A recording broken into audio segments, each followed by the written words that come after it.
Assalamualaikum semuanya. Bagaimana kabar kalian? Semoga selalu diberi kesehatan dan dimudahkan rezekinya oleh Allah. Amin ya robbal alamin. Suatu siang di bulan Ramadan, udara di Baghdad sangat panas. Orang-orang berpuasa dengan penuh kesabaran, kecuali satu orang yang memang terkenal malas ibadah, yaitu Abu Jahal. Saat orang lain menahan lapar dan haus, Abu Jahal malah asik makan daging panggang dan minum susu dingin di rumahnya. Dengan santainya, ia berkata, "Untuk apa susah-susah puasa? Yang penting perut kenyang dan hati senang." Kebetulan kelakuan Abu Jahal ini sampai ke telinga Abu Nawas. Ia pun berpikir, orang seperti ini harus diberi pelajaran, gumamnya. Abu Nawas lalu menemui penjaga pasar Baghdad dan berbisik, "Tuan, ada pencuri makanan di kota ini. Orang itu makan di siang bolong saat semua orang berpuasa." Penjaga pasar langsung marah. "Siapa orangnya? Harus kita hukum." "Tuan, ikut aku. Dia sedang asik makan di rumahnya." Bersama beberapa penjaga pasar, Abu Nawas menuju rumah Abu Jahal. Di depan rumahnya, Abu Nawas pura-pura berteriak dengan suara panik, "Celaka! Ini celaka! Ada orang kerasukan jin lapar." Penjaga pasar kebingungan. "Jin lapar? Apa maksudmu, Abu Nawas?" "Iya, aku melihat dengan mataku sendiri. Orang itu tidak bisa berhenti makan meskipun ini bulan Ramadan. Itu pasti jin lapar yang menyamar jadi manusia." Para penjaga langsung menerobos masuk ke rumah Abu Jahal, dan benar saja, mereka mendapati Abu Jahal sedang makan paha kambing besar dengan tangan kanan memegang roti dan tangan kiri memegang mangkuk susu. Salah satu penjaga berteriak, "Astagfirullah, itu dia jinnya, jin lapar yang menyamar jadi manusia." Abu Jahal tersedak. "Apa? Aku bukan jin, aku adalah Abu Jahal." Tapi para penjaga tidak percaya. Manusia normal tidak mungkin makan sebanyak itu saat Ramadan. Kau pasti jin.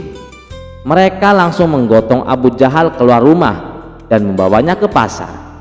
Di tengah jalan, banyak orang yang melihatnya sambil berbisik-bisik, "Astagfirullah, ada jin lapar tertangkap. Lihat perutnya besar sekali. Pasti dia makan semua makanan kita." Wajah Abu Jahal merah padam. "Aku bukan jin, aku adalah manusia," teriaknya. Tapi tidak ada yang percaya. Di pasar, para penjaga hampir saja mengikatnya di tiang sebagai tontonan. Tapi sebelum itu terjadi, Abu Jahal berteriak, "Ampun, aku berjanji tidak akan makan di siang hari lagi. Aku akan puasa asal kalian bebaskan aku." Akhirnya para penjaga tertawa dan melepaskannya. Abu Nawas mendekati Abu Jahal dan berbisik, "Nah, sekarang kau tahu rasanya kalau tidak menghormati orang lain yang berpuasa." Sejak saat itu, Abu Jahal tidak berani lagi makan di siang hari selama Ramadan. Hikmah yang bisa kita petik dari cerita ini adalah jangan makan sembarang di bulan puasa, nanti dikira jin lapar. Orang yang malas beribadah pasti akan kena batunya sendiri. Kalau Abu Nawas sudah turun tangan, siap-siap saja kena jebakan. Kisah selanjutnya, di sebuah kota kecil yang ramai menjelang Lebaran, hiduplah seorang pria cerdik bernama Abu Nawas. Ia bukan orang kaya, tetapi kecerdasannya selalu membuatnya bisa bertahan hidup. Orang-orang mengenalnya sebagai seorang yang sering mengeluarkan akal-akalan untuk mengatasi masalahnya. Suatu hari, saat ia sedang berjalan di pasar, ia melihat banyak orang sibuk berbelanja keperluan Lebaran. Abu Nawas tersenyum sendiri, berpikir bahwa Lebaran adalah waktu yang tepat untuk berbagi kebahagiaan. Namun, ia sendiri tak punya cukup uang untuk membeli sesuatu yang istimewa. Di tengah keramaian, Abu Nawas melewati sebuah toko kelontong milik Pak Ridwan, saudagar kaya yang terkenal pelit. Pak Ridwan selalu menghindari memberi sedekah meskipun ia memiliki kekayaan melimpah. Abu Nawas tersenyum licik, berpikir bahwa ini adalah kesempatan untuk menguji kedermawanan Pak Ridwan. Ia masuk ke dalam toko dan mulai bertanya, "Pak Ridwan, apakah Anda menjual THR? Pak Ridwan, apakah Anda menjual THR?" Pak Ridwan mengerutkan kening. "THR? Mana ada toko yang menjual THR, Abu Nawas?" "Oh, jadi THR itu bukan barang yang bisa dibeli. Kalau begitu, mengapa banyak orang yang menerimanya setiap tahun tanpa harus membayar?" Abu Nawas bertanya dengan polos. Pak Ridwan bingung. Ia tahu bahwa Abu Nawas pasti sedang merencanakan sesuatu, tetapi ia tidak ingin kalah debat. THR itu diberikan, bukan dibeli. Itu hak pekerja dari majikannya. Abu Nawas mengangguk. "Oh, jadi kalau seseorang bekerja untuk orang lain, maka ia bisa mendapatkan THR?" "Tentu saja," jawab Pak Ridwan. Abu Nawas tersenyum lebar. "Oh, kalau begitu, Pak Ridwan, saya sudah bekerja untuk Anda sepanjang tahun." Pak Ridwan terkejut. "Hah? Emangnya kapan kamu pernah bekerja untuk saya?" Abu Nawas menjawab dengan santai. "Setiap hari saya selalu berbicara tentang toko Anda kepada orang-orang. Saya memuji kualitas barang dagangan Anda sehingga banyak orang datang dan berbelanja. Bukankah itu semacam promosi? Tanpa saya sadari, saya sudah membantu meningkatkan penjualan Anda." Pak Ridwan terdiam. Orang-orang di sekitar mulai tertawa mendengar akal cerdik Abu Nawas. Mereka semua setuju bahwa promosi dari mulut ke mulut adalah bagian dari pekerjaan yang nyata. Malu karena kalah dalam perdebatan, Pak Ridwan akhirnya mengambil sebuah amplop berisi uang dan memberikannya kepada Abu Nawas. "Baiklah Abu Nawas, ini THR untukmu. Karena kau memang luar biasa dalam berdiplomasi." Abu Nawas tersenyum puas. "Terima kasih Pak Ridwan. Lihat, tidak ada yang salah dalam berbagi. Justru semakin banyak memberi, semakin banyak pula yang akan kita dapatkan." Orang-orang bersorak gembira melihat kejeniusan Abu Nawas. Dengan uang THR yang diterimanya, ia tidak hanya membeli keperluan untuk dirinya sendiri, tetapi juga membaginya kepada anak-anak yatim di kampungnya. Pesan moral yang bisa kita petik dari cerita ini: kecerdikan bukan hanya digunakan untuk keuntungan pribadi, tetapi juga bisa dimanfaatkan untuk mengajarkan kebaikan. Berbagi rezeki tak akan membuat seseorang miskin, justru akan membawa keberkahan yang lebih besar. Kisah selanjutnya. Kedatangan bulan Ramadan menjadi harapan bagi umat manusia untuk berlomba-lomba dalam kebaikan. Berpuasa berarti menahan diri dari segala perbuatan buruk, sebagaimana hadis riwayat Imam Bukhari dan Muslim.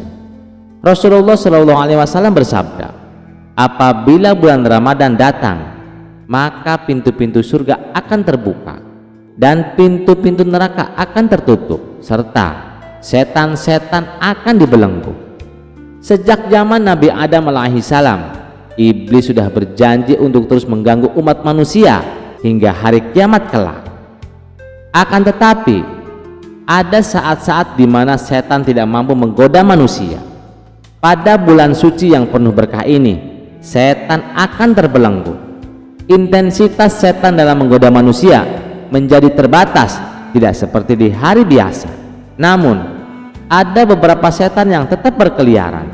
Akan tetapi, setan yang tidak terikat pun tidak mampu menggoda manusia apabila manusia tersebut memiliki ketaatan yang dalam. Suatu hari Baginda Raja mengundang Abu Nawas ke istana. Wajah sang raja tampak muram dan gusar. Setelah Abu Nawas tiba dan memberikan salam, raja langsung menyampaikan kegelisahannya. "Abu Nawas, aku heran dengan perilaku rakyatku. Bukankah sekarang bulan Ramadan? Mengapa masih banyak rakyatku yang tidak berpuasa, melakukan maksiat, bahkan berjudi?" Aku sebagai raja sangat marah melihatnya.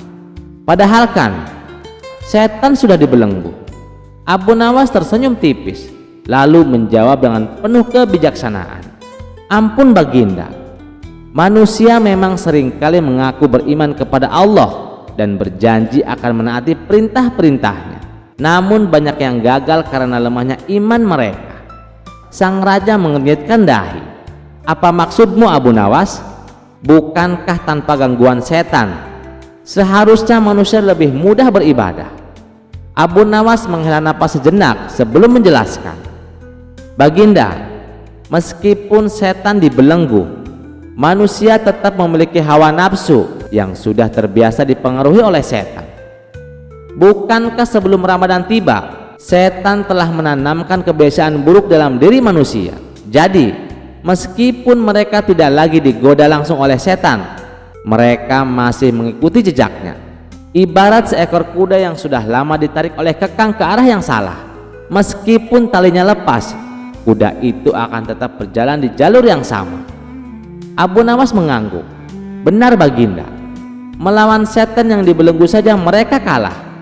Apalagi jika mereka harus melawan setan yang lepas atau tidak dibelenggu. Jika manusia ingin benar-benar bebas dari godaan, mereka harus melatih diri untuk menundukkan bahwa nafsunya sepanjang tahun, bukan hanya di bulan Ramadan." Sang raja termenung sejenak, kemudian ia mengangguk mantap. "Kau benar Abu Nawas, aku harus lebih memperhatikan rakyatku, tidak hanya saat Ramadan, tetapi sepanjang waktu. Aku akan memastikan mereka mendapatkan pendidikan agama yang lebih baik, agar mereka tidak hanya mengandalkan setan sebagai alasan atas perbuatan buruk mereka." Abu Nawas tersenyum, merasa lega karena Baginda mulai memahami hakikat permasalahan ini. Ia pun berpamitan, meninggalkan istana dengan hati yang tenang. Sementara sang raja mulai merencanakan cara untuk memperbaiki akhlak rakyatnya. Kisah selanjutnya. Sejumlah pakar sejarah menyebutkan bahwa sejarah teror dalam agama Islam dilakukan oleh sekelompok kaum radikalis. Mereka dikenal sebagai kelompok yang intoleran, fanatik, dan eksklusif, atau istilahnya adalah teroris. Bahkan ulama besar menjadi target kaum radikalis dalam aksi teror-teror mereka. Bahkan pula pernah diancam untuk dibunuh. Suatu ketika Abu Nawas tengah sholat asar di masjid. Tiba-tiba datang sekelompok kaum radikal menghampiri Abu Nawas dengan membawa pedang. Mereka berencana membunuh Abu Nawas. Andai bukan karena karisma dan kecerdasannya, mungkin Abu Nawas sudah terbunuh. Salah satu dari mereka dengan berpakaian hitam yang merupakan pimpinan kelompok radikal atau disebut teroris mendekati Abu Nawas dan berkata, "Wahai Abu Nawas, kami akan mengajukan 2 pertanyaan kepadamu. Jika engkau mampu menjawabnya, kau akan selamat. Tapi jika tidak, kami akan membunuhmu." Abu Nawas tersenyum tenang dan berkata, "Maaf, simpan dulu pedang kalian. Melihatnya saja sudah membuat hatiku gelisah." Salah satu dari mereka menggeleng dan menjawab, "Oh tidak, mana mungkin kami akan menyarungkan pedang ini. Sementara kami berharap mendapatkan imbalan besar dengan menebaskannya ke lehermu."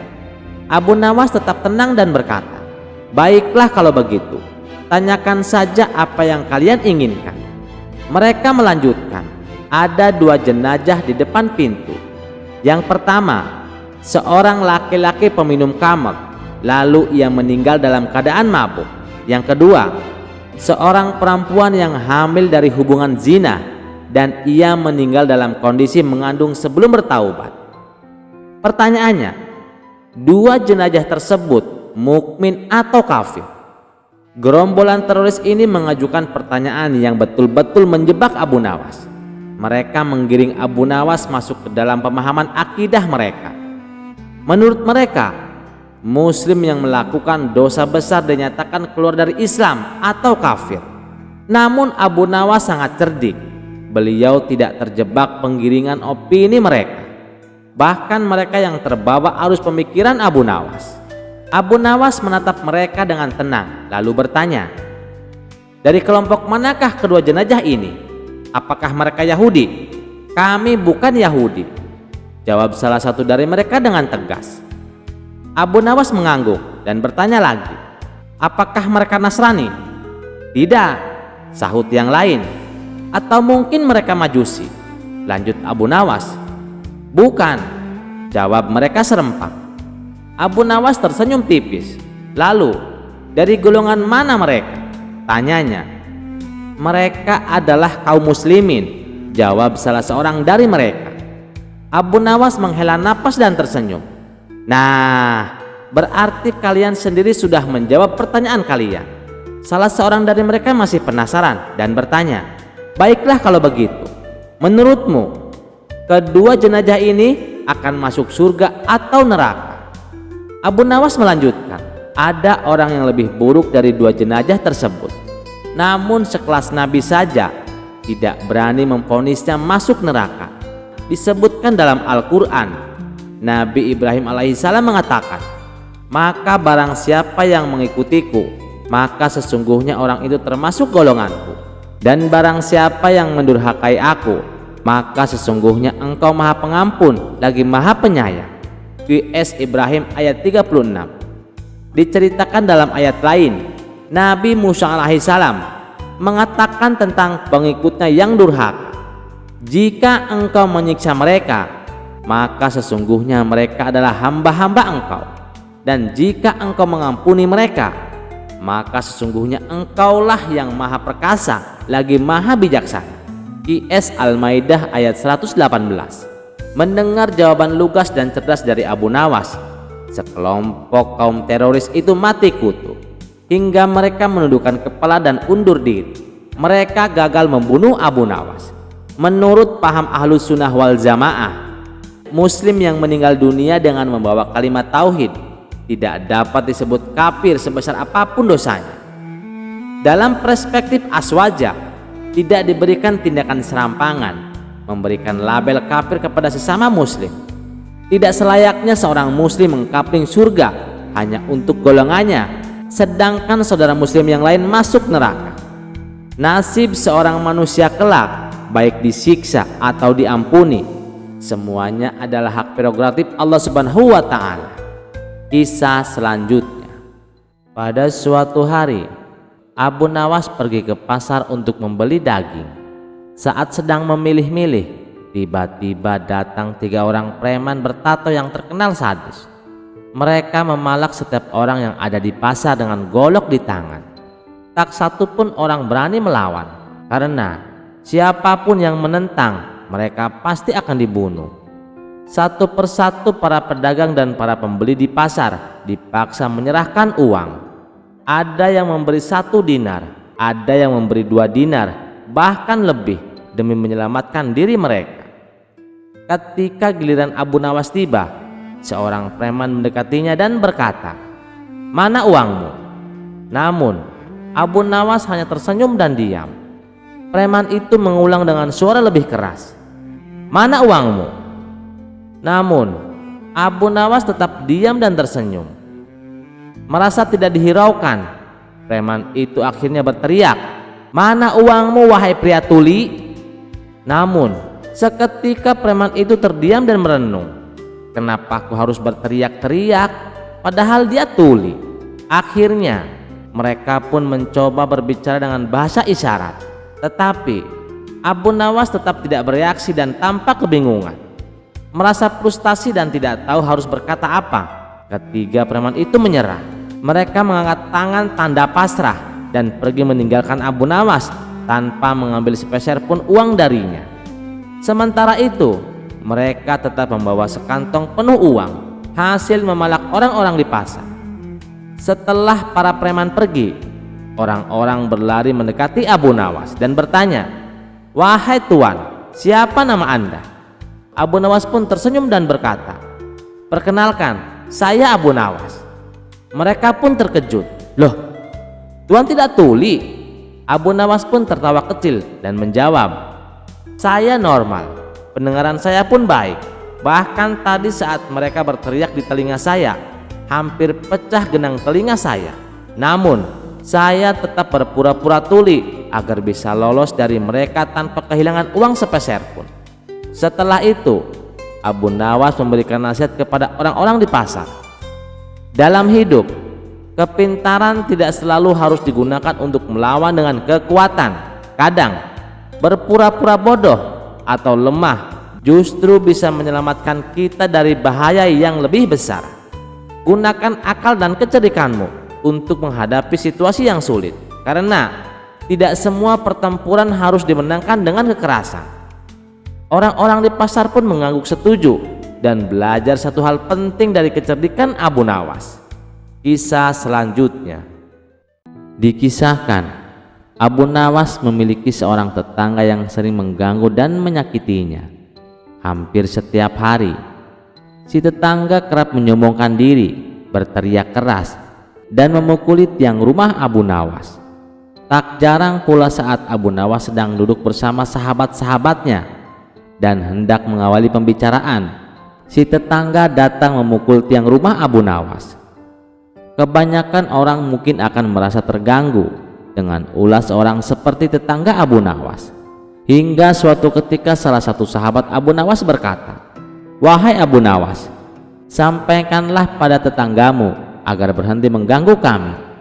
Beliau menjawab dengan tenang, "Dia itu tetanggaku, aku sama sekali tidak terganggu olehnya." Pada suatu malam, Abu Nawas sedang bersantai bersama kawan-kawannya. Namun saat itu mereka tak lagi mendengar suara gaduh dari tetangga yang biasa mengganggunya. Tak lama kemudian, Abu Nawas bertanya kepada sahabatnya, "Di manakah kawanku yang selalu melantunkan syair?" Sahabat-sahabatnya tak langsung menjawab. Mereka malah saling menoleh satu sama lain sambil tertawa. Abu Nawas bertanya, "Mengapa kalian tertawa?" Mereka menjawab, "Allah telah membebaskanmu dari keburukan tetanggamu itu." Abu Nawas bertanya, "Memangnya apa yang telah menimpa tetanggaku itu?"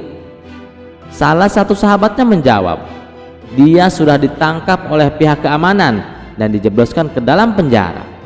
Abu Nawas menjawab, "Aku wajib." Pada saat itu pula Abu Nawas bangkit. Ditanya oleh sahabat-sahabatnya, "Wajib apa wahai Abu Nawas?" Beliau menjawab, "Wajib memberikan pertolongan." Saat itu pula Abu Nawas berangkat, padahal waktu sudah cukup malam. Beliau mengetuk pintu khalifah yang ada di Baghdad. "Siapa yang di pintu?" tanya salah seorang dari dalam rumah. "Aku Abu Nawas." Terdengar lagi jawaban dari dalam. "Abu Nawas? Benarkah itu Abu Nawas?" Sebab Abu Nawas tidak datang kepada khalifah kecuali bila diminta atau diundang. Akhirnya pintu terbuka dan ternyata benar, di depan pintu sudah berdiri Abu Nawas. "Selamat datang Tuan," kata penjaga rumah khalifah. "Aku ingin bertemu khalifah," ucap Abu Nawas. "Khalifah sudah masuk ke kamar istrinya Tuan." "Aku tidak tahu apakah beliau sudah tidur atau belum," jawab si penjaga. "Coba lihat dan tanyakan padanya," desak Abu Nawas. Kemudian si penjaga mengetuk pintu khalifah. Khalifah pun terkejut dan bertanya, "Siapa di sana?" Dijawab oleh si penjaga, "Ada tuan kita Abu Nawas." Dijawab oleh khalifah, "Apakah engkau sudah tidak sehat? Sebab Abu Nawas biasanya tidak datang kepada kami kecuali di siang hari. Mengapa sekarang datang di malam hari? Selain itu, dia juga tidak bisa datang kecuali diminta oleh kami." Dijawab lagi oleh si penjaga, "Sekarang dia sudah berada di sini." Akhirnya sang khalifah mengenakan pakaian seperlunya lalu keluar. "Ada apa, wahai Abu Nawas?" tanya sang khalifah. Abu Nawas lantas menceritakan maksud kedatangannya. "Aku punya seorang tetangga, namun dia ditangkap oleh aparat keamanan. Walau dia seorang yang kurang baik, namun aku bertanggung jawab kepadanya. Seandainya bisa ditebus, maka aku akan menebusnya. Maka bebaskanlah dia." Sang khalifah bertanya, "Apakah hanya untuk tujuan itu engkau datang jam segini?" Abu Nawas menjawab, "Benar, dia adalah tetanggaku wahai Amirul Mukminin." Sang khalifah pun menyanggupi. "Esok hari engkau datang lagi." Insya Allah kami akan memberikan keputusan sesuai dengan permintaanmu. Namun Abu Nawas menolak. Bagaimana jika malam ini, hai Amirul Mukminin? Khalifah menjawab, kau ingin malam ini Tuan Abu Nawas? Pada saat itu pula Khalifah meminta pembantunya untuk membangunkan penjaga penjara guna mengeluarkan tetangga Abu Nawas tadi. Sambil menunggu tetangganya dibebaskan, Abu Nawas berdiri di depan penjara. Begitu keluar, lelaki itu pun disambutnya. Akhirnya Abu Nawas berhasil pulang membawa laki-laki yang biasa mengganggunya. Di perjalanan, Abu Nawas menendangkan syair yang biasa dilantunkan tetangganya itu. Sekarang tak seorang pun menyanyiakan aku, justru aku yang telah menyanyiakan diriku sendiri. Wahai Abu Nawas, aku bersaksi bahwa aku akan bertobat. Sejak saat itu dia pun berguru kepada Abu Nawas. Demikianlah kisah kebesaran hati Abu Nawas terhadap tetangganya, walaupun tetangganya kerap mengganggu dan berbuat onar. Kisah selanjutnya, Abu Jahal benar-benar murka. Berkali-kali ia berusaha menjebak dan mempermalukan Abu Nawas, tetapi selalu berakhir sebagai pihak yang kalah. Dendam membakar hatinya. Aku tidak bisa membiarkan ini terus terjadi. Abu Nawas harus menyingkir dari hidupku, geramnya. Dengan penuh amarah ia pergi ke dalam hutan menemui dukun sakti yang konon bisa mengirim santet paling berbahaya. Tuan, aku ingin Abu Nawas celaka, buat dia tidak bisa lagi menghinaku di depan orang banyak, ujar Abu Jahal. Dukun itu tersenyum licik. Tenang, aku akan mengirim santet yang tak bisa dilawan. Makhluk ini akan memasuki rumahnya dan membuatnya sakit seumur hidup. Dia akan merintih kesakitan setiap malam sampai ajal menjemputnya. Mendengar itu Abu Jahal tertawa puas. Kali ini Abu Jawas tidak akan selamat. Malam itu juga dukun sakti itu mulai meramal mantra, membakar kemenyan, dan memanggil makhluk gaib. Dari dalam asap hitam muncul sosok besar dengan mata merah menyala dan tubuh berasap pekat. Pergilah ke Abu Nawas, celakakan dia, perintah dukun sakti itu. Makhluk itu mengangguk, lalu melesat ke langit menuju rumah Abu Nawas. Saat itu Abu Nawas sedang duduk di rumahnya menunggu waktu sahur. Bulan Ramadan telah tiba dan ia tengah bersiap menjalani ibadah puasa. Di meja kecilnya ada segelas air putih dan beberapa butir kurma. Tiba-tiba angin berhembus kencang dan hawa rumahnya menjadi dingin. Dor! Tiba-tiba muncul sesosok makhluk gaib dari dalam asap hitam. Matanya menyala merah, cakarnya tajam, dan tubuhnya melayang di udara. Aku adalah santet yang dikirim untuk mencelakaimu, Abu Nawas. Malam ini kau akan merasakan penderitaan. Namun alih-alih ketakutan, Abu Nawas hanya tersenyum dan berkata dengan tenang, tunggu dulu, kau datang di bulan Ramadan. Makhluk itu terdiam. Hah?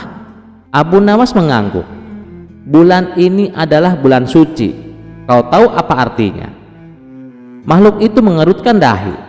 Aku tidak tahu. Abu Nawas tersenyum. Di bulan ini semua setan dan iblis dibelenggu. Artinya kau tidak boleh bekerja untuk hal-hal jahat. Kau juga tidak boleh menyakiti orang yang sedang berpuasa. Makhluk itu mulai gelisah. Tetapi aku harus menjalankan tugasku, Tuan. Siapa yang memberimu tugas? Tanya Abu Nawas. Dukun sakti, jawab makhluk itu. Abu Nawas tertawa kecil. Coba pikir, apakah dukun itu berpuasa? Makhluk itu terdiam. Tidak. Dia tidak berpuasa. Nah, sedangkan aku sedang berpuasa. Seharusnya kau lebih tunduk kepada orang yang sedang taat beribadah, bukan kepada orang yang tidak berpuasa. Makhluk itu mulai kebingungan. Aku tak pernah berpikir seperti itu. Abu Nawas menuangkan segelas air ke dalam cangkir. Duduklah, kau pasti lelah setelah perjalanan jauh. Mau kurma dan air? Makhluk itu semakin bingung. Sepanjang hidupnya sebagai makhluk santet, belum pernah ada manusia yang mengajaknya untuk bersahur. Dengan ragu-ragu, ia duduk di depan Abu Nawas. Aku tidak bisa makan atau minum, gitu Mas. Abu Nawas mengangguk bijak. Baiklah, kalau begitu aku akan sahur dulu. Ia mengambil sebutir kurma dan memakannya dengan tenang, lalu meneguk air dengan penuh kenikmatan. Melihat itu, makhluk santet itu tiba-tiba merasakan sesuatu yang aneh di dalam dirinya. Hawa panas dan amarah yang sebelumnya ia bawa mulai menghilang. Tubuhnya yang hitam pekat mulai pudar, dan matanya yang merah berubah menjadi lembut. Apa yang terjadi padaku? Abu Nawas tersenyum. Kau telah tersucikan di bulan Ramadan, dan kau tidak lagi menjadi alat kejahatan.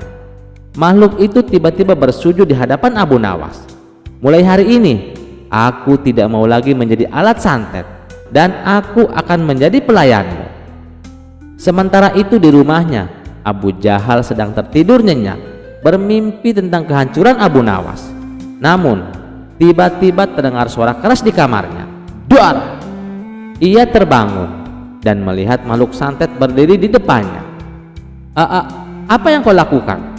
Bukankah kau seharusnya mencelakai Abu Nawas? Makhluk itu tertawa. Aku sudah berubah. Aku tidak lagi menjadi alat kejahatan. Justru aku datang untuk mengembalikan santet ini kepadamu. Tiba-tiba angin berputar-putar di dalam kamar Abu Jahal dan tubuhnya terasa panas. Ia berteriak ketakutan, lalu berlari keluar rumah dalam keadaan setengah telanjang.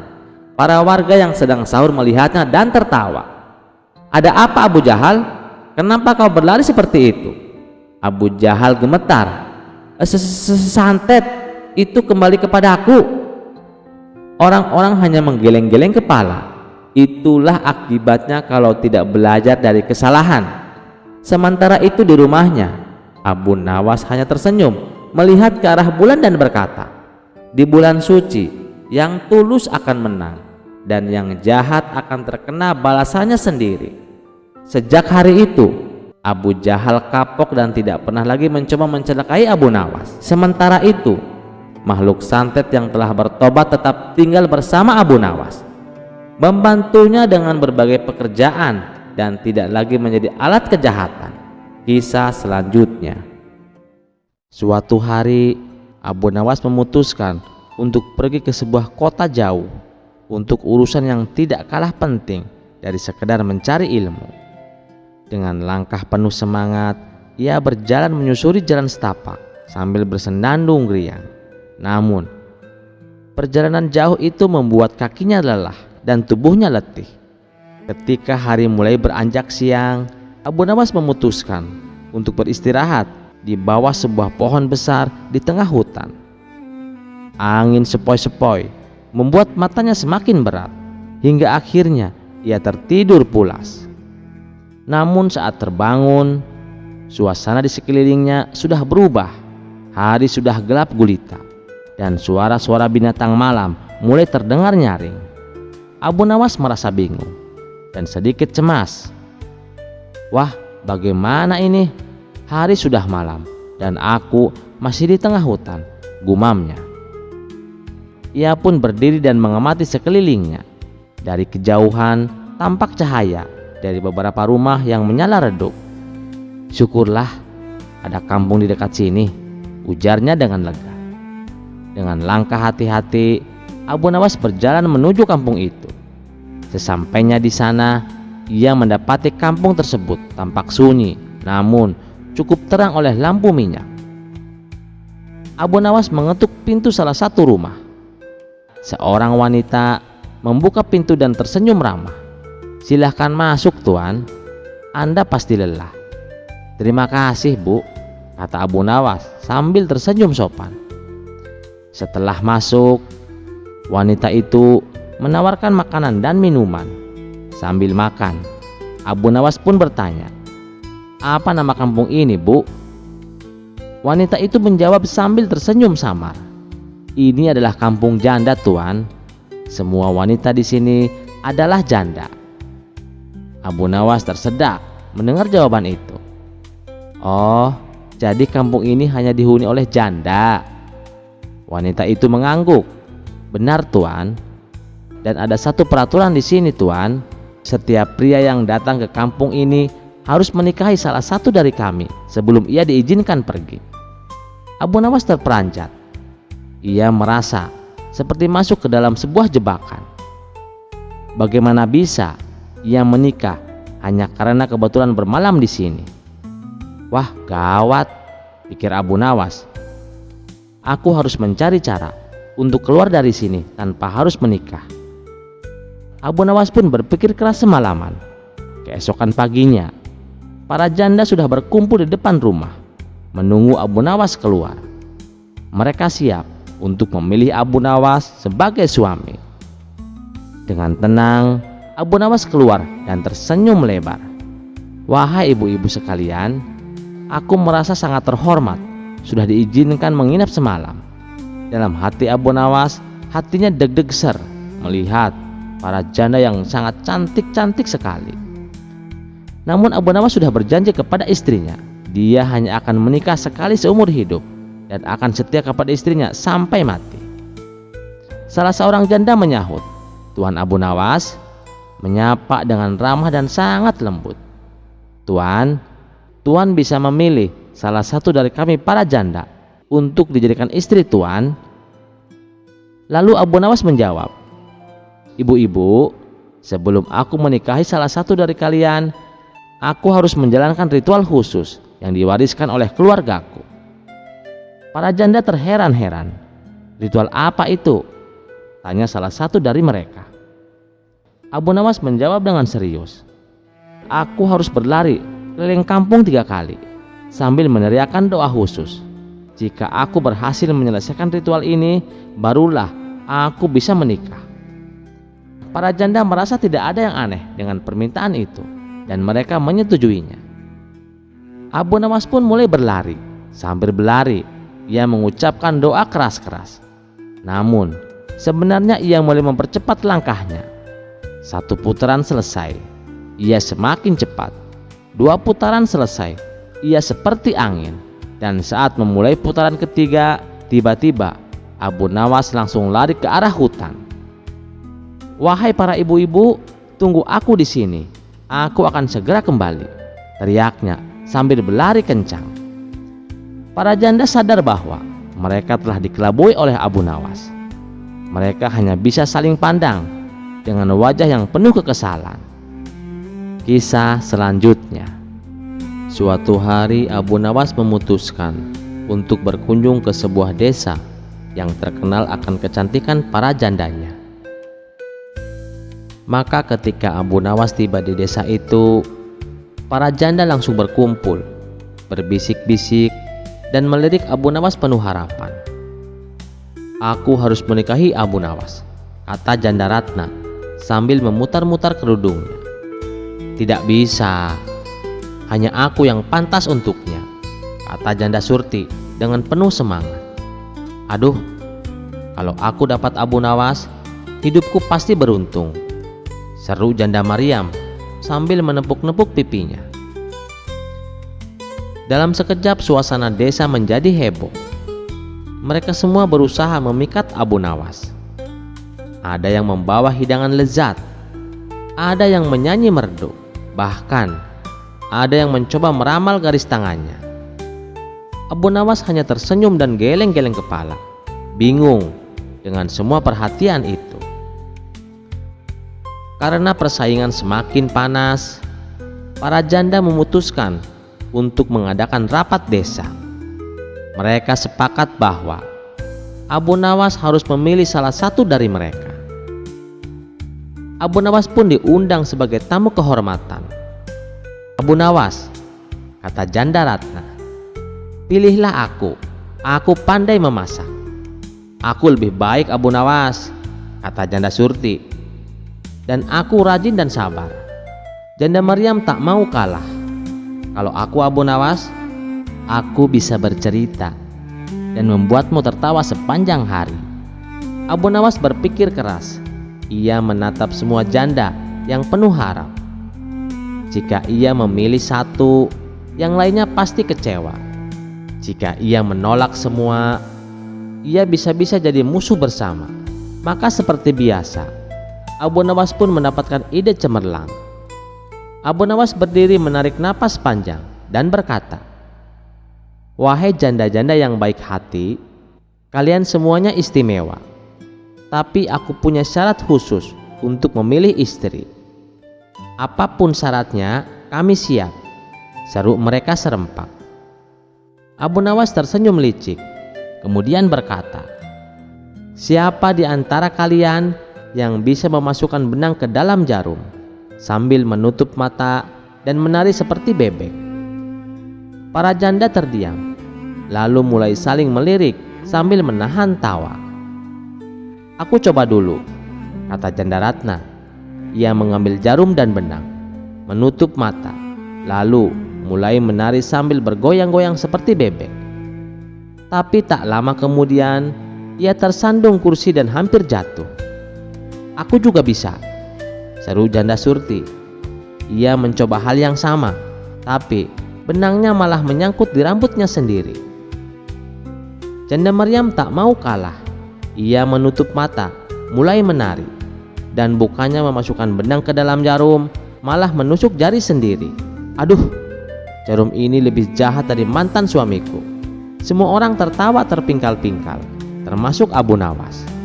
Setelah tawa reda, Abu Nawas berkata sambil mengusap air mata, "Wah, kalian semuanya memang hebat.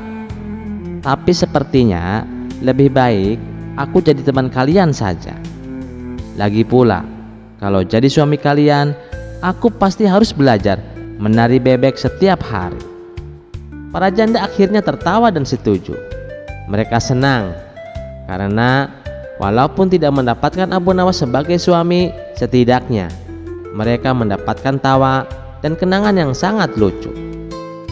Sejak itu Abu Nawas menjadi sahabat baik mereka dan selalu disambut hangat setiap kali Abu Nawas berkunjung. Kisah selanjutnya. Suatu malam di bulan Ramadan, Abu Nawas sedang menikmati udara sejuk di halaman rumahnya. Ia baru saja menyelesaikan sholat taraweh dan duduk santai sambil menikmati segelas air. Malam begitu tenang, hanya terdengar suara jangkrik yang bersenandung. Tiba-tiba terdengar suara gaduh dari dalam rumahnya. Abu Nawas segera bangkit dan mengintip dari balik pintu.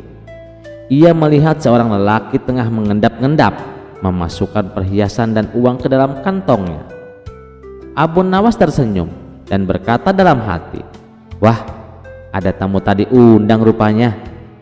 Tapi mari kita bersenang-senang dulu." Abu Nawas pun pura-pura batu keras.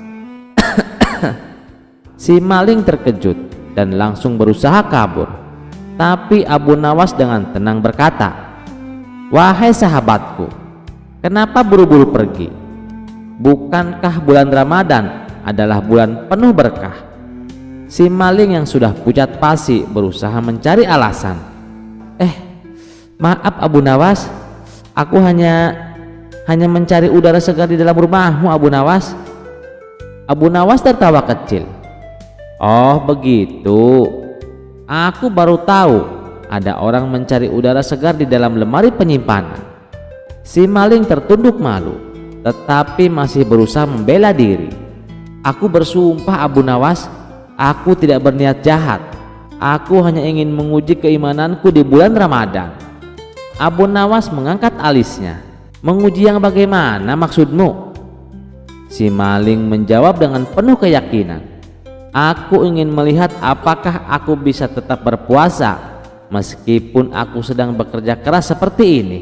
Dan alhamdulillah, aku belum makan atau minum sejak subuh." Mendengar jawaban itu, Abu Nawas tertawa terpingkal-pingkal. "Jadi menurutmu mencuri adalah pekerjaan halal selama kau tetap berpuasa?" tanyanya dengan geli. Si maling menggaruk kepalanya. "Ya begitu, setidaknya aku tidak membatalkan puasaku." Abu Nawas pun mengajak maling itu duduk. "Baiklah, kalau kau benar-benar ingin berpuasa dengan baik, kau juga harus menghindari perbuatan dosa. Apa kau tahu bahwa puasa bukan hanya menahan lapar dan haus, tetapi juga menahan diri dari perbuatan buruk seperti mencuri. Si maling menunduk, wajahnya semakin memerah. Aku tahu Abu Nawas, tapi aku sedang kesulitan. Bahkan aku tidak punya uang sepeser pun untuk membeli makanan berbuka. Abu Nawas tersenyum lembut. Kalau begitu, mengapa kau tidak bekerja dengan jujur? Allah sudah menjamin rezeki bagi setiap orang. Jika kau bersabar dan berusaha dengan cara yang halal, insya Allah kau akan mendapatkan berkah yang lebih besar daripada hasil mencuri. Si maling akhirnya menghela napas panjang. Kau benar Abu Nawas, aku menyesal. Aku akan mengembalikan semua yang telah kuambil. Abu Nawas mengangguk puas. Bagus. Sebagai hukuman, aku akan membawamu ke masjid setiap malam agar kau bisa lebih banyak belajar tentang agama. Dan sebagai hadiah karena sudah bertaubat, aku akan memberimu makan untuk berbuka puasa setiap hari. Dan sebagai hadiah karena sudah bertaubat, aku akan memberimu makan untuk berbuka puasa setiap hari. Si maling menangis haru. Terima kasih Abu Nawas, aku berjanji tidak akan mencuri lagi. Keesokan harinya Abu Nawas membawa si maling ke pasar dan mencarikannya pekerjaan halal. Dari hari itu si maling berubah menjadi orang yang jujur dan rajin beribadah. Dan setiap malam mereka berbuka puasa bersama dengan penuh kebahagiaan. Sejak saat itu, maling yang bertobat itu menjadi salah satu murid Abu Nawas yang paling tekun. Dan Abu Nawas, ia tetap menjadi orang yang bijak, yang selalu membawa tawa dan pelajaran berharga bagi banyak orang. Kisah selanjutnya. Pada suatu pagi raja mengajak Abu Nawas berjalan-jalan di padang pasir. Para pengawal dengan sigap telah menyiapkan 2 ekor unta yang gagah untuk mereka tunggangi. Sang raja melirik Abu Nawas dan berkata, "Naiklah Abu Nawas." Tanpa ragu, Abu Nawas menaiki untanya dengan hati-hati. Ia berusaha menjaga keseimbangan agar tidak mendahului baginda raja. Baginya, etika di hadapan penguasa adalah hal yang paling penting. Di tengah perjalanan, sang raja memecah keheningan dengan sebuah pertanyaan. "Abu Nawas, apakah kau sudah menikah?" "Iya baginda," jawab Abu Nawas dengan sopan. Sang raja mengangguk lalu bertanya lagi, "Dengan perawan atau janda?" "Dengan janda baginda," jawab Abu Nawas tanpa ragu. Raja mengerutkan kening, merasa heran dengan pilihan sahabat cerdiknya itu. "Mengapa tidak menikahi seorang perawan saja? Engkau bisa bermain dengannya dan ia bisa bermain denganmu." Abu Nawas tersenyum tipis, lalu dengan nada tenang ia menjawab, "Baginda, aku ini memiliki banyak saudari perempuan. Jika aku menikahi seorang janda, maka ada seseorang yang bisa mengurusi mereka, menyisir rambut mereka, serta merawat mereka seperti seorang ibu. Sedangkan seorang gadis perawan biasanya lebih senang bermain-main, berbeda dengan seorang janda yang telah memahami pahit manisnya kehidupan berumah tangga." Mendengar jawaban itu, raja terdiam sejenak. Ia kemudian tertawa kecil dan mengangguk penuh kagum. "Abu Nawas, engkau memang selalu punya alasan yang bijak di balik setiap keputusanmu. Pesan yang dapat kita petik dari kisah ini adalah bijaklah dalam mengambil keputusan, karena pilihan yang didasarkan pada pertimbangan matang akan membawa manfaat tidak hanya bagi diri sendiri, tetapi juga bagi orang-orang yang di sekitar kita." Kisah selanjutnya. Di sebuah kerajaan yang dipimpin oleh baginda raja, terdapat sebuah pasar yang semula ramai dan sejahtera, namun kini berubah menjadi tempat yang penuh ketakutan. 3 orang preman kejam menguasai wilayah itu. Setiap hari mereka memalak para pedagang dengan kasar, tak jarang menggunakan kekerasan. Hasil dari pemalakan itu mereka gunakan untuk mabuk-mabukan, berjudi, dan berfoya-foya dengan perempuan. Perdana Menteri yang mendengar keluhan para pedagang segera melapor kejadian ini kepada Baginda Raja. Dengan wajah muram, sang raja termenung sejenak sebelum akhirnya tersenyum kecil. Ia tahu hanya ada satu orang yang bisa menangani masalah ini, yaitu Abu Nawas. Ketika dipanggil ke istana, Abu Nawas mendengar dengan seksama keluhan sang raja. "Abu Nawas, aku ingin kau menyingkirkan preman-preman ini," titah Baginda Raja. Abu Nawas tersenyum penuh percaya diri. "Serahkan masalah ini kepada hamba Baginda." Dengan berpakaian sederhana dan sikap santun, Abu Nawas menuju pasar tempat ketiga preman itu beraksi. Saat tiba, ia mendekati mereka dan memperkenalkan diri. Dengan ramah dan santun, ia berbicara tentang banyak hal, politik, ekonomi, bahkan agama. Preman-preman yang semula kasar itu merasa heran dengan kehadiran pria yang begitu sopan namun asik diajak bicara. Lambat laun mereka merasa nyaman berbincang dengan Abu Nawas. Tak hanya itu, Abu Nawas juga menraktir mereka makan, minum, dan rokok. Ia bergaul dengan mereka seolah-olah mereka adalah sahabat lamanya. Ketika waktu zuhur tiba, Abu Nawas mengajak ketiga preman itu untuk sholat. Namun mereka menolak mentah-mentah. "Apa gunanya sholat? Kami sudah biasa hidup seperti ini," ujar salah satu preman. Namun Abu Nawas tidak menyerah. Dengan lemah lembut ia berkata, "Bagaimana jika aku berikan kalian masing-masing 1 dinar setiap kali ikut sholat berjamaah denganku?" Mata para preman itu membelalak. Di zaman itu 1 dinar adalah jumlah yang sangat besar. Tanpa pikir panjang, mereka menerima tawaran Abu Nawas. Setiap waktu sholat, mereka datang dan sholat berjamaah dengannya. Awalnya mereka hanya melakukannya demi uang, tapi semakin lama mereka mulai terbiasa. Hari demi hari berlalu, Abu Nawas tetap menemani mereka, memberikan nasihat-nasihat kecil tentang kehidupan. Mereka mulai merasa tenang dan damai setiap kali sholat. Setelah 3 bulan berlalu, kebiasaan sholat mulai mengakar dalam diri mereka, hingga pada suatu hari Abu Nawas menghilang. Hari pertama tanpa Abu Nawas, ketiga preman itu mulai gelisah. Biasanya mereka akan sholat berjamaah dengannya, tapi kini ia tak ada. Hari kedua dan ketiga pun berlalu, namun Abu Nawas tetap tidak muncul.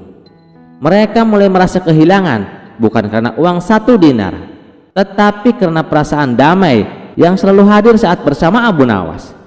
Dalam kebingungan, mereka duduk di teras masjid hingga seorang ustadz mendekati mereka.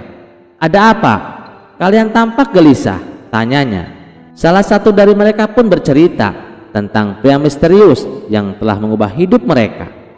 Mereka tidak menyadari bahwa tanpa paksaan kini mereka berubah.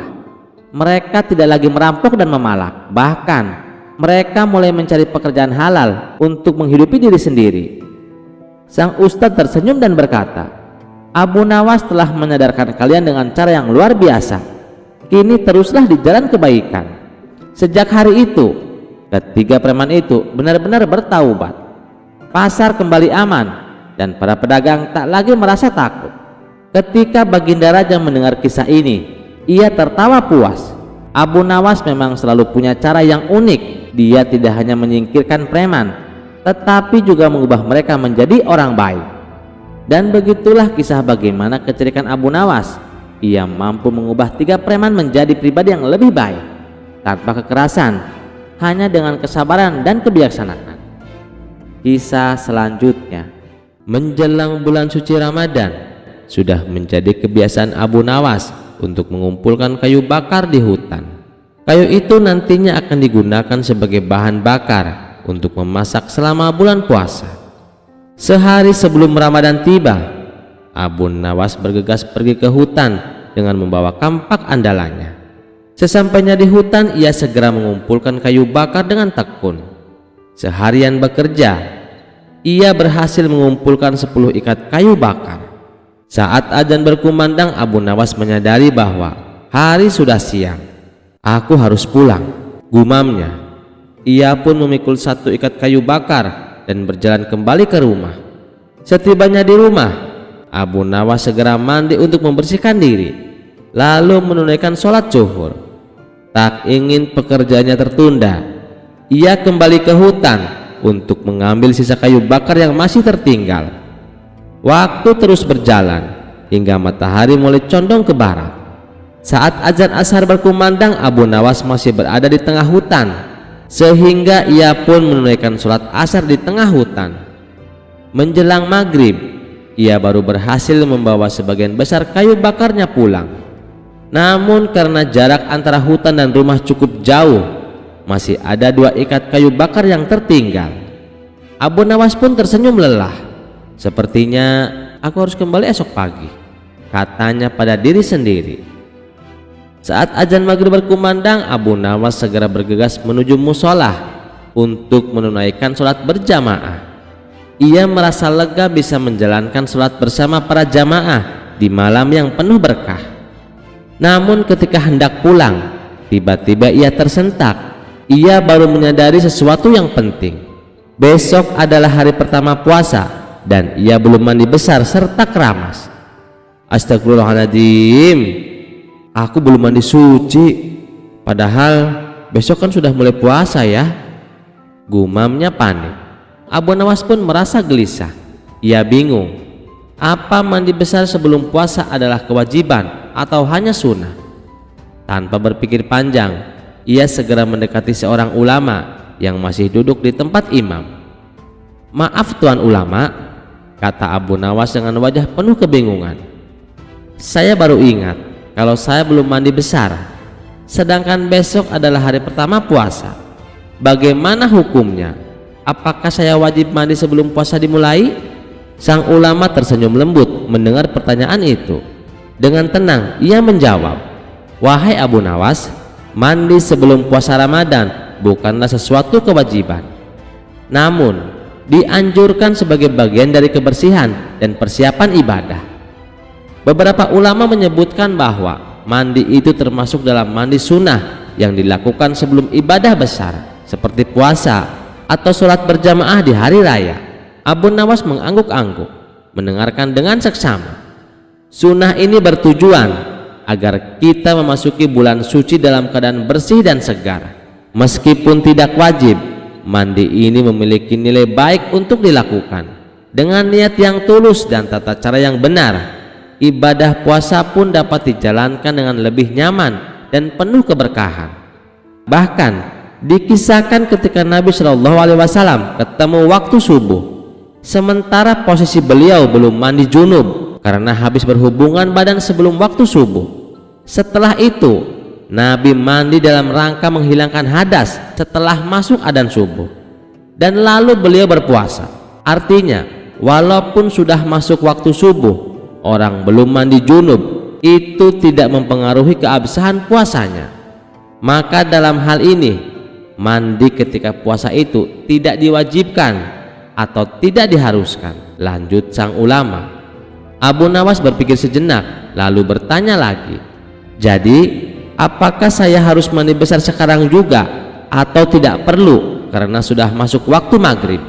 Sang ulama tersenyum dan menjawab, jika engkau tidak dalam keadaan junub maka tidak ada kewajiban untuk mandi besar. Namun jika engkau ingin menyambut Ramadan dengan kebersihan dan kesegaran, maka silahkan mandi, itu akan lebih baik. Mendengar penjelasan itu, Abu Nawas menghela napas lega. Ia lalu berkata dengan gaya khasnya, kalau begitu aku makan dulu saja baru mandi. Percuma mandi juga, paling-paling nanti bajuku basah karena kuah makanan. Sang ulama dan para jamaah yang mendengar itu pun tertawa. Begitulah Abu Nawas, selalu punya cara unik dalam menghadapi sesuatu. Kisah selanjutnya, pada suatu hari Abu Nawas merasa dirinya kurang ilmu dan ingin menjadi lebih sakti. Ia mendengar ada seorang pertapa tua yang konon memiliki kesaktian luar biasa. Abu Nawas pun pergi menemui pertapa itu di puncak gunung. Setelah menempuh perjalanan yang cukup jauh dan melelahkan, akhirnya sampai di gubuk kecil tempat pertapa itu tinggal. Wahai guru, aku ingin belajar ilmu kesaktian, kata Abu Nawas penuh semangat. Sang pertapa mengelus janggutnya dan tersenyum. Anak muda, Untuk belajar ilmu kesaktian itu butuh kesabaran dan pengorbanan. Apakah kau siap? Tentu Guru, jawab Abu Nawas dengan penuh keyakinan. Sang pertapa pun berkata, baiklah, ada ujian yang harus kamu lalui sebelum aku mengajarkan ilmu kesaktianku. Sang pertapa membawa Abu Nawas ke sebuah batu besar dan berkata, jika kau ingin menjadi sakti, kau harus mengangkat batu ini. Abu Nawas berusaha mengangkatnya. Ia menarik nafas dalam-dalam dan mendorong dengan sekuat tenaga. Namun batu itu tidak bergerak sama sekali. Abu Nawas terjatuh ke tanah sambil menggap-menggap. Guru, ini mustahil.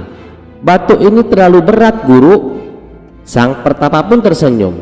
Pelajaran pertama, jangan memaksakan diri pada sesuatu yang tidak bisa kau ubah. Gunakan akal, bukan otot. Abu Nawas mengangguk sambil berpikir, oke, kalau begitu aku akan pakai akal di ujian berikutnya. Sang pertapa lalu berkata, sekarang kau harus bertapa di dalam hutan selama 1 malam tanpa makan dan tanpa minum. Abu Nawas mengangguk dan pergi ke dalam hutan. Namun baru beberapa jam perutnya mulai keroncongan. Saat itulah ia melihat ada seekor ayam lewat. Tanpa berpikir panjang, Abu Nawas menangkap ayam itu dan memasaknya. Aku memang tidak boleh makan di hutan, tapi siapa bilang aku tak boleh makan di dekat hutan, katanya sambil tersenyum licik. Keesokan harinya ia kembali ke pertapa dengan wajah puas. Sang pertapa bertanya, apakah kau berhasil bertapa? Abu Nawas menjawab, tentu Guru, aku tetap di dekat hutan dan berhasil bertahan. Sang pertapa tertawa dan berkata, pelajaran kedua, orang cerdik selalu mencari jalan keluar dalam situasi sulit. Abu Nawas mengangguk bangga. Aku siap untuk ujian terakhir, Guru. Sang pertapa lalu berkata, sekarang ujian terakhir. Kau harus tetap tersenyum meskipun aku memarahimu dan menghina dirimu. Abu Nawas mengangguk. Lalu sang pertapa mulai mencaci maki Abu Nawas. Kau ini bodoh, pemalas, tidak pantas jadi muridku. Abu Nawas tetap tersenyum. Sang pertapa semakin marah. Kau tidak punya otak, bahkan kucing lebih pintar darimu. Abu Nawas tetap tersenyum. Sang pertapa mulai curiga. Kenapa kau tetap tersenyum, Abu Nawas? Abu Nawas menjawab santai, karena aku sudah belajar dari 2 ujian sebelumnya, Guru. Maksudmu?